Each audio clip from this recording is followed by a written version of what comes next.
Hello, and yes, We're back. We haven't done a plot tour since end of March, have we? Is that what we're doing? I think. I don't know. Is it? I don't know. Maybe we're just talking. What's the date rubbish. today, Kath? The 9th. Oh, and today is Gardening Day, UK Gardening Day. It's UK Gardening Day today. Yes, it is. So Everybody's wearing these flowery headbands that they've made out of the flowers in the garden. But I couldn't do that, you see, because I like to see gardens where they grow in situ. I wouldn't cut them for that. Yeah. I think it's wasteful. You rather like a nice plain black headband, don't you? Every time. Okay. So, it's the 9th of May, and we didn't do one last month. And it was so bitter and cold, wasn't it? Yeah, but it was dry, and one of the driest dry. Aprils on record. What a funny spring we've had. And now look where we are now, first week in May, and it's been freezing and wet. I know. But today the temperatures have improved a little bit. Yeah. We're 16 here at the minute. 16 degrees. It looks like summer's finally arrived. Oh, I wouldn't be too sure about that. No, I know. No. But it's milder nights, which is a good thing. Nice thing, yeah. Especially for tomatoes. We've had a humdinger with them, haven't we? Yeah, but I know a lot of people have.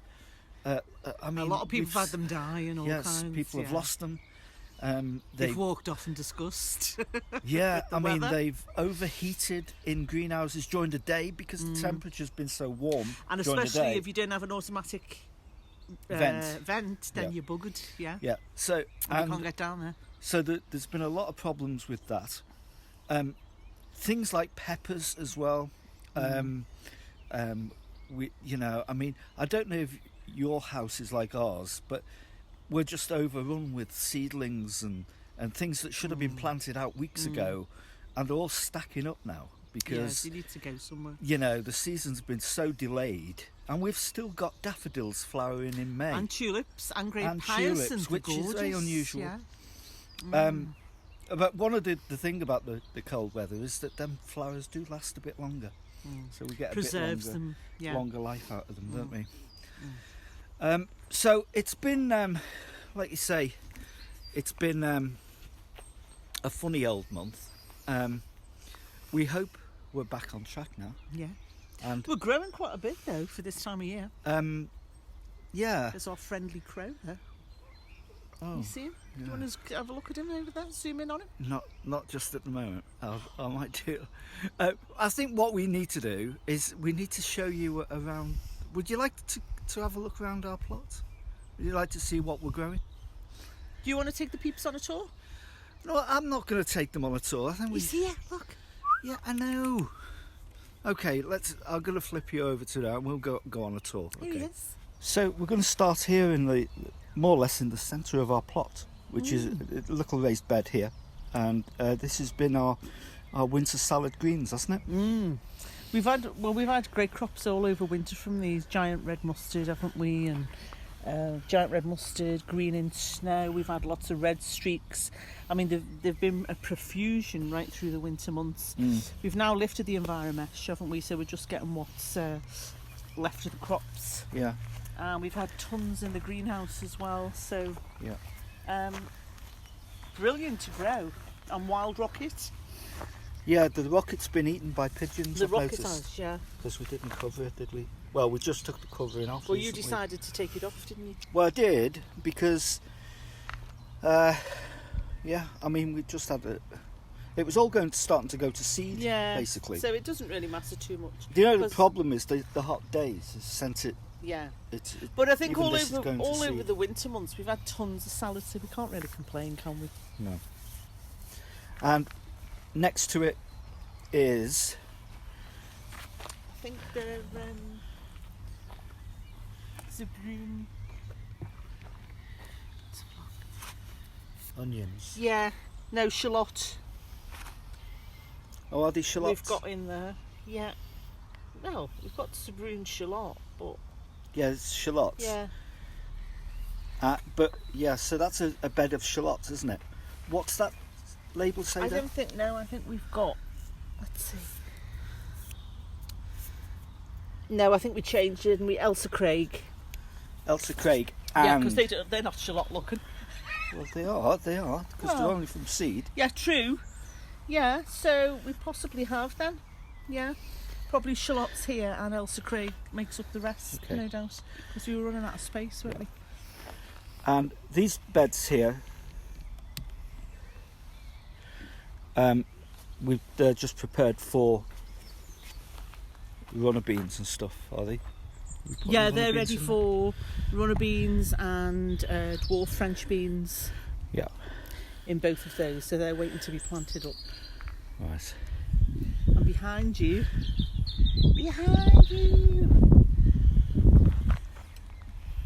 we've got kohlrabi. Yep. White delicacy. Mhm. And what did you actually put these in the other week, Phil? Didn't you? The little gem. We've got a Roa Celeric. Oh no, a Roa Celeric. Yeah, coming down here. Yeah. Little gem. Bulgarian leeks. Storazagorski 72. Say that again. Storazagorski 72. Bulgarian leeks. These particular leeks are named after a particular village. Beautiful country, Bulgaria, actually. Amazing, wonderful countryside. When was the last time you went to Bulgaria? I wasn't, I was planning to. We both were, do you remember? We were going to live there, weren't we? At one stage we were, yeah. But we decided not to. I don't know whether that was a good choice or not. Anyway, yeah, so Bulgarian leeks there. Mhm. Celery here, Granada. 2 rows. 2 rows of celery. Yeah. And we've got some perpetual spinach here, which they've actually been nibbled as well. Yeah, I noticed that pigeons have been at them. We may have to cover them, you know. They never normally touch. No, because they're young seedlings, they will. What have we got here? Curled leaf parsley. You definitely won't touch them because they don't like them. And again, little gem lettuce. They're not too keen on. They will have a nibble, but not much. Yeah. And we've got radish Vienna. They need thinning out tonight, I think. They could do it thinning out, couldn't they? Yeah. Golden eye beetroot. Yeah. The rote kugel beetroot here, and white gem parsnip. And they're not showing at the moment. And they're not showing just yet, no, but no. Give them time, they will. Yeah. Now these were really hard hit over winter, weren't they? Because they've been in the ground since we transferred them from one of the raised beds, didn't we? They've been in the ground since November. Aquadulce Claudia. Yeah. And they got hammered in the really bad weather we had in January. Well, they don't seem too badly off now. But they've really come on since we transferred them and we nurtured them a bit. Yeah. They got a lot of frost damage, but they're fine now. They're okay. These beds here are all no dig. Oh yes, all no dig. So it's important to know that. Yeah. And this is a no dig area that we've just finished. Area. Yeah. Here. No dig. This bit here, that we've just finished, and we're going to have bush tomatoes in there. Legend. Heirloom tomato legend. Heirloom, but they're determinates. So they're bush varieties. To indeterminates, which are climbers. Yeah, so the determinates. So we're going to have a bed of about 15 plants in there, I think. Okay, we've got red sun, shallots in here. They were planted out 2nd of March. Now they are the only thing from what we're growing for onions this year that we bought sets. Everything else we've grown are from seed. Yep. So all the onions, all the garlic, all the spring onions. Yep. Everything's been grown from seed except for those. Tornado leeks again. They're coming on nice, They're aren't coming they? on great, aren't they? I love them. Fascination crop leeks. It's a really lovely crop. And contrary to belief, the leek is always associated with Wales, but its actual spiritual home is in Scotland. Is it really? Because the Musselburgh leek originated in Edinburgh. Yes. I think it was around 1834. Mm. About 1834, because it could deal with the harsh winds, the North Sea, you know, the salt, the climate, the temperatures. It's an amazing leek, Musselburgh leek, and it deserves a round of applause. I think it does. It's fascinating. How Should we give it a round of applause? There you go. So, yep. Leeks are not associated just with Wales. No. It is their emblem. Well, that's interesting. Yeah. So, we've got some onions here. Again, Japanese growing onion. Loads of onions this year. Tons of them, and they're all from seed. Yeah. Mostly. I think these are Shenshui Japanese onions that have overwintered, and so everything that's been overwintered this year has been stunted. The growth hasn't come on because it's been too cold. But we hope they'll start flying off now because it's warming up a bit. Everything's been stunted, has it? It has, not everything. Yeah, it has. Trust me, Cal. I beg to differ. What are these here? Spuddies! That's right, they are. The spuddies. Yeah, these are lovely, these are... Tell us what we've got. These are second early, these are Kestrel. Mm. This one here. This is Vivaldi, another second early. And then we've got a couple of rows of Wilger. Wilger? Well, yeah. Which are these? Yep. So, and we've got Morse Bugs here. We've got Carousel main crop. Yep. And we've got Albert Bartlett at the back there. At the back of the Holland Lace. Right. The Holland Lace are doing good. What are the Holland Late? What are they? Cabbage. Oh, these cabbages? Yeah, cabbages.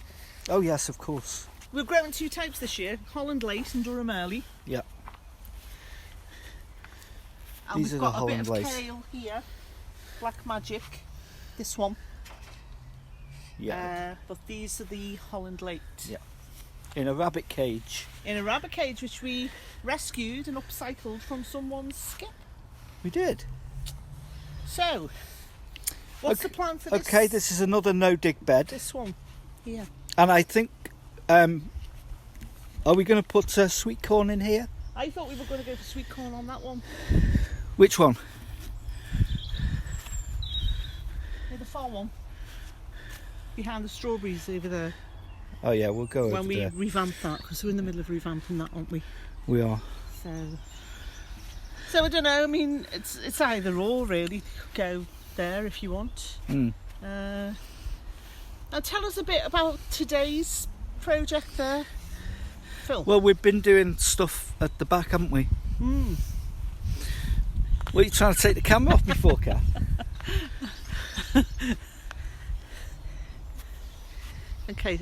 Okay. Come this way. We'll take you through this back area where we've been doing a bit of gardening at the back here.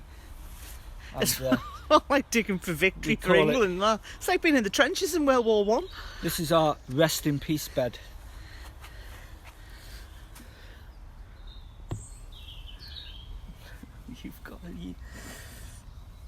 This is our rest in peace bed, and basically it's a hygge culture where we buried lots of old dead wood and twigs and stuff, and we've taken stuff out the compost bin to make a mound. So we've dug a pit, And we did dig a pit. It took two of us to do it. About a 3 foot deep pit. So that was about 4 or 5 wheelbarrows out, wasn't it? And we deposited. We put the soil at the front for the start of our apothecary garden, which we need to do a vlog on. And we've got a low mound here that we can start putting stuff straight into. So we're going to put stuff straight into that, and we're going to actually grow a pumpkin on there, hopefully, or maybe 2 pumpkins. Hey, what about shark's fin melon? No. No. That's not it. That'll take over the world, Phil. No. Anyway, rather than tipping the thing, okay. Okay, so what about what we've got on this side of the plot? We need to have a look. Okay. Don't forget the crabapple tree. Crabapple tree. In front of you. Yeah, this is the crabapple tree. It's just been in blossom. Oh, the blossom's been gorgeous. The blossom's kind of faded a bit. Its fruit. You can just see. There are bits, some blossom there. Make a lovely crabapple jelly. It's called Sentinel. The crabapples, the tree is called Sentinel. And we've had it a few years, haven't we? And it always gives an amazing crop every September. It's a gorgeous, beautiful little tree, actually. It is, isn't it? It is. And it gives a lovely crop every September. Pick them right up to October. Yeah. And we get pounds and pounds. We do. We've made some crabapple gin liqueur, haven't we? Yes. Crabapple whiskey. Crabapple jelly. Mm. But the crabapple gin liqueur was particularly nice, wasn't it? Yes. It's gorgeous. It was. It's beautiful. Mm. So, okay.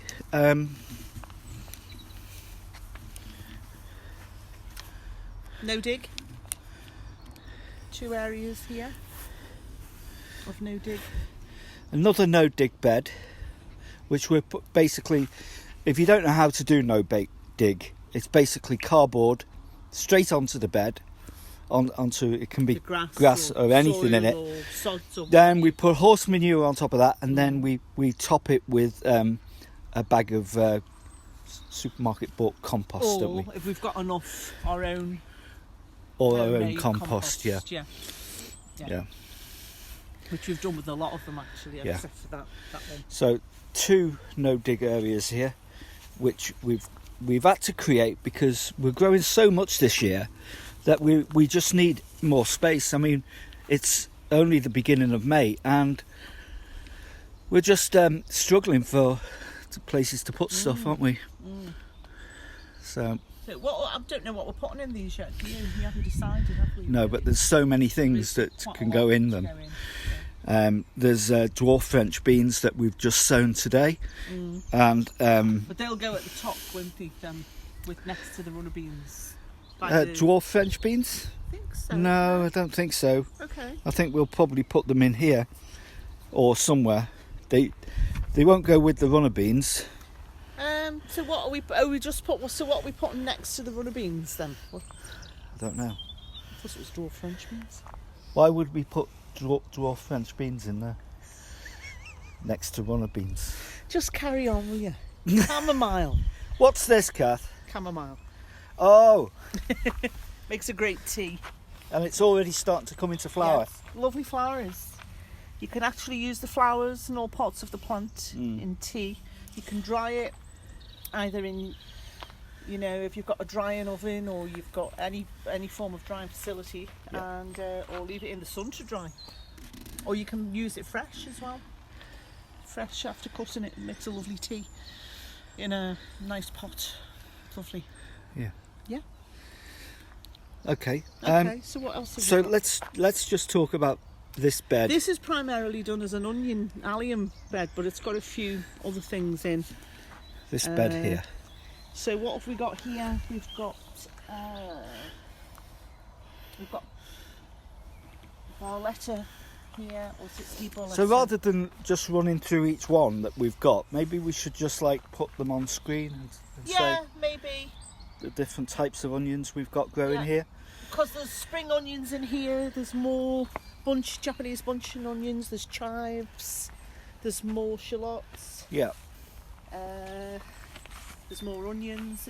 So maybe just flash up the names really. There's a bit of celery that's overwintered there that we've just left in, isn't it?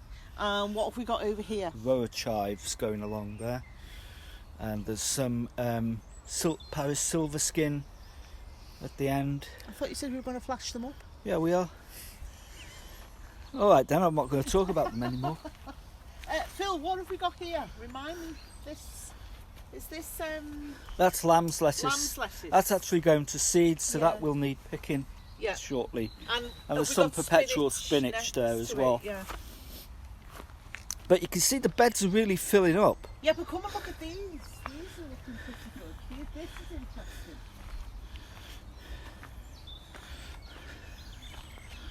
Look. These shop bought garlic. Now people. What's that? Shop bought garlic. Yes. We bought a couple of cloves, didn't we? Yes. In, I don't know if it was Lidl or Asda or somewhere, and we planted them out, and we seem like we're going to get a good crop off them. Because they've done really well. They have. Here we've got Here is the Durham early cabbage. Durham early cabbage. They're coming on really good. That's probably one of the best crops we've had in a long time. Yeah, it is. For cabbage. This Enviromesh helps, doesn't it? Yeah, the Enviromesh is great. Yeah. And it's environmentally friendly because it doesn't let anything in. So nothing gets trapped inside, no insects or anything, and it keeps the cabbage whitefly at bay as well. Here we've got some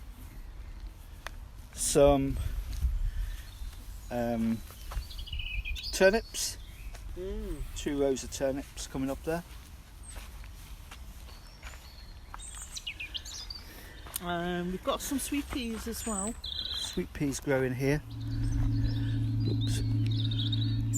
Hang on.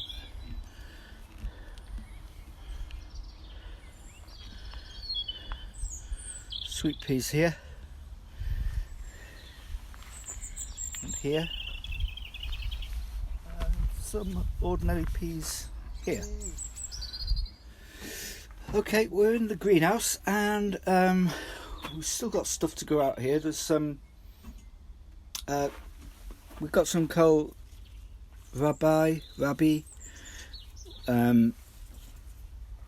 which is a blue delicacy blue. That needs to go out. Here we've got some Italian giant parsley, some perpetual spinach here. These are some brassicas. I think there's some various can't remember what these are actually. Red cabbage, Brussels sprouts, and all year round cauliflower there. Here we've got some celery that needs to go out as well, pretty shortly actually. Here we've got Lalo Rossa lettuce, but you'll notice in between here we've got these growing, which are actually chili peppers, because what happened is we put chili pepper seedlings in here and they didn't germinate, and so we used these trays again to put lettuce in, and with the warm days in the greenhouse the chili peppers have actually sprouted, so it's chilies for free, so we're going to plant them out. Here we've got some dill that needs to go in, and here we've got some Swiss chard. So Swiss chard we need to find a place for shortly. That's been the temperature today. It's 13 at the moment, but it's gone down to 4.8, which is a much better temperature overnight than it has been. Here we've got elephant garlic and some other garlic as well, and some lettuce, whatever we could fit in over winter, that's in there. Spring onions here, which we've been picking for the last few weeks. A Lodi, which is just nice. It's a really productive greenhouse this year. And here If I can swing the camera around, there we go. We've just started putting our tomatoes in. They're very young at the moment, and they've suffered with the cold nights, but they're just starting to pick up a bit now. We have lost a few as well. Here, this one is tomatillo. We put about 5 plants in and only 3 have survived. We've got a row of radish growing down there, and what I'll do is I'll just take you out and we'll just have a walk round and a chat on maybe things that we haven't covered so far. Cambridge favourite, which I've just covered up, strawberries. Little strawberry bed, weeded, and if you'd have seen the plot this time last year, you wouldn't believe it, because it was in a right, been neglected for nearly 2 years, and it took a lot of getting back to it. These are potatoes we're growing in old Liverpool City Council recycling bins, believe it or not. You see the thing there. And we've got first earlies here, Sharp Express, and we've got some second earlies here, Wilger. You can see the difference in the growth rate. First earlies tend to grow much faster. Here we've got some carrots growing under Enviromesh, just coming up now. It's nice to see. And we take you a look to the front of the plot here. Bluebells are coming out, which is nice to see. We've been planting some hollyhocks and stuff. This is the start of our apothecary garden. And remember that pit that we dug at the back, the hugelkultur pit? Well, this is where the soil has ended up on. This is a no-dig area here, but this is really to cover up the roots of the bamboo. It was all the bamboo over winter. It's a mammoth job to cut it back, so we cut it back, and it's all basically these roots that just impossible to dig out. You can't dig these things out, so we decided to cover it with compost, cardboard and soil. So we've got a sort of a no-dig bed now. So we're going to plant our apothecary herbs into that, and we'll talk about that in a future vlog. If you don't know what apothecary is, well, it's medicinal herbs that we don't tend to grow nowadays. Well, some people do, but on allotments they're not really regarded because they're not food. There you go. Some more potatoes here. 2 rows of potatoes. So we'll just walk down here, go round. Rhubarb is doing well. Wildflowers, red campion at the front of the plot. Ponds, we've got frogs. Yeah, we've got frogs. A couple of frogs, and they're nicely cleaned out and filled. So,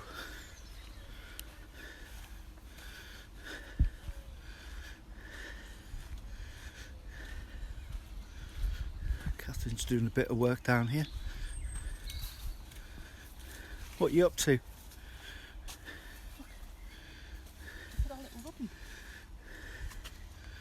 Oh yeah. Gorgeous. I think he might be a youngster. I'm not sure though. No, probably not.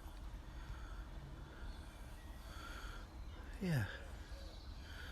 He's living the hugelkultur man there. He's getting tons of insects from him. Isn't he gorgeous? He is. He's lovely. So, how did you find that? Our tour there? Oh, I enjoyed it. Yeah, I enjoyed it. We enjoyed showing you around. Yeah, I hope you like us showing it around and yeah, seeing what we're growing and what's doing well and what's not. Yeah. And, Yeah, I hope you're doing well with your plots and your growing stuff, your gardening. If you are, tell us what you're growing. What are you growing? Anyone growing shark's fin melon this year? Yeah. Shark's fin melon. That's a good one. Takes over though. Yeah, it does. Yeah. If you've seen the film Grow Your Own, it's one of the features of that film. Actually, it's in the plot line. I know a few people have grown it. It's just took over the plot. Yeah, as it's very invasive. Shark's fin melon. Yeah. It's not actually a melon. It's more like a gourd, isn't it, or something? And it makes nice soups and stuff. Yeah. Okay, thanks for joining us. Thanks for watching. And if you've enjoyed this video, then give it a like, give it a thumbs up. Subscribe to our channel if you feel fit. And we always like your comments, good and bad. We love your comments. Yeah, and do all that stuff. We'll see you again soon, shortly, hopefully. Bye-bye. Okay, bye for now. Bye. Bye-bye.